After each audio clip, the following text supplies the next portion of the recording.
السلام علیکم ورحمۃ اللہ وبرکاتہ۔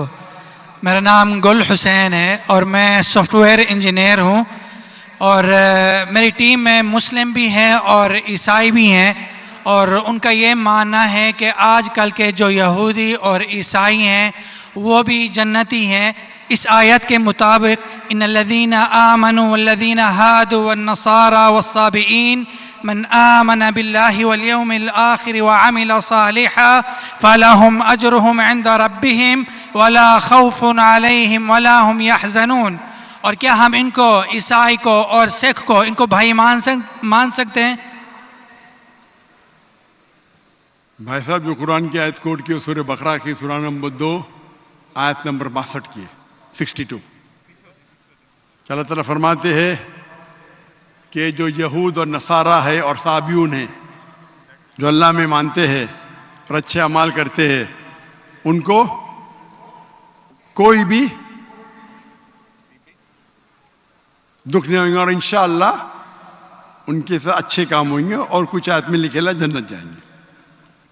اس کا اگر نزول قرآن آپ پڑھیں گے تو نزول قرآن میں یہ لکھا ہے کہ لوگ جب پوچھے اللہ کے رسول سے کہ وہ یہود تھے، نصارہ تھے، صابئین تھے، کیا وہ جنت میں جائیں گے، تو کبھی بھی قرآن کی 2 آیت کبھی بھی ٹکرائیں گی نہیں۔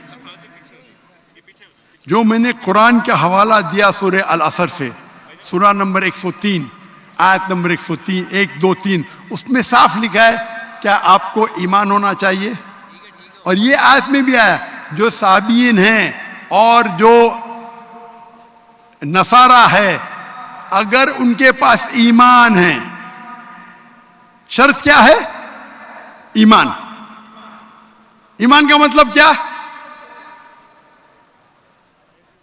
اللہ میں ماننا، شرک نہیں کرنا، اور اللہ کے رسول میں ماننا۔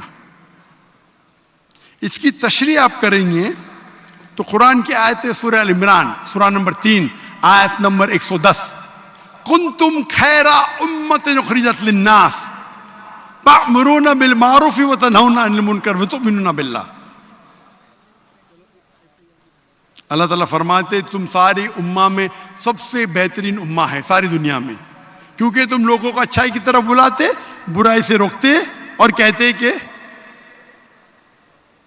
اچھائی کی طرف بلاتے، برائی سے روکتے۔ کنتم خیر امۃ اخرجت للناس تأمرون بالمعروف وتؤمنون باللہ، اور اللہ میں مانتے۔ یہ آیت عادی ہے، میں اکثر کوٹ کرتا ہوں، عادی ہے، اور شاید میرے بیٹے نے بھی کوٹ کیا آئیں گا برابر آج کی تقریر میں تھا نے کیا کہ نہیں کیا نا، لیکن یہ آدھی آیت ہے، پوری آیت ہے۔ ومن کنتم خیر امۃ اخرجت للناس تأمرون بالمعروف وتنہون عن المنکر وتؤمنون باللہ ولو آمن اہل الکتاب لکان خیرا لہم منہم المؤمنون واکثرہم الفاسقون۔ اہل کتاب میں سے کچھ لوگ ہیں مومن، اکثر فاسق ہے۔ یہ قرآن کی آیت کہتی ہے منہم المؤمنون واکثرہم الفاسقون۔ یہ اگر اہل کتاب سمجھ جاتے تھے تو ان کے لیے بہتر ہوتا تھا، ان میں سے کچھ لوگ مومن ہیں، اکثر فاسق ہے۔ تو اگر آپ قرآن کو جب سمجھ کے پڑھیں گے تو قرآن میں یہ لکھا ہے کہ کچھ اہل کتاب مومن ہیں، اکثر فاسق ہے۔ مطلب جو لوگ کہتے ہیں کہ خدا ایک ہے اور اللہ کے رسول آخری پیغمبر ہے، وہ لوگ ہیں مومن۔ جو لوگ کہتے ہیں عیسیٰ علیہ السلام خدا ہے، وہ فاسق ہے۔ تو اس آیت میں بھی سورہ بقرہ کے سورہ نمبر 2 آیت نمبر 62 جب کہتے ہیں کہ عیسائی، صابیون، یہود ایمان لائیں گے، ایمان لانا مطلب ماننا کہ اللہ ایک ہے، اللہ کے علاوہ کسی کی عبادت نہیں کرنا۔ وہ کہتا ہے میں نصارہ ہوں اور عیسیٰ علیہ السلام خدا مانتا ہوں، جنت میں جائیں گا؟ بالکل نہیں۔ تو قرآن مجید کو پورے آیت کے ساتھ پڑھنا، مطلب قرآن مجید میں کہا گیا ہے لَقَدْ كَفَرَ الَّذِينَ قَالُوا إِنَّ اللَّهُ ثَالِثُ ثَلَاثَةٍ۔ وہ کفر کر رہے جو کہتے ہیں کہ خدا 3 میں ایک ہے، وہ کفر کر رہے ہیں جو کہہ رہے کہ عیسیٰ علیہ السلام اللہ ہے۔ سورہ مائدہ سورہ نمبر 5 آیت نمبر 72 آیت نمبر 73۔ یعنی قرآن میں لکھا ہے کہ وہ عیسائی لوگ کفر کر رہے ہیں. جو لوگ کہتے ہیں کہ اللہ عیسیٰ علیہ السلام ہے, یعنی عیسیٰ علیہ السلام اللہ ہے, وقال المسیح, لیکن عیسیٰ علیہ السلام نے کہا یا بنی اسرائیل, اے بنی اسرائیل, اعبدوا اللہ, اللہ کی عبادت کرو, ربی و ربکم, جو میرے رب ہے تمہارے رب ہے. انہوں میں شرک باللہ, اگر اللہ کے ساتھ آپ نے کسی کو شریک کیا, فقط حرم علیہ الجنہ, جنت آپ کے لیے حرام ہوئیں گے, وما وہ النار وما للظالمین من انصار, اور آپ جنت آپ کے لیے حرام ہوں گی اور آپ نار میں جائیں گے, اور ور ظالمین من انصار, اور آپ کے لیے کوئی مدد نہیں رہیں گی. تو اگر قرآن مجید کی سب آیت کو پڑھتے ہیں آپ کو پتا چلتا ہے کہ کچھ عیسائی, کچھ اہل کتاب مومن ہیں, اکثر فاسق ہے.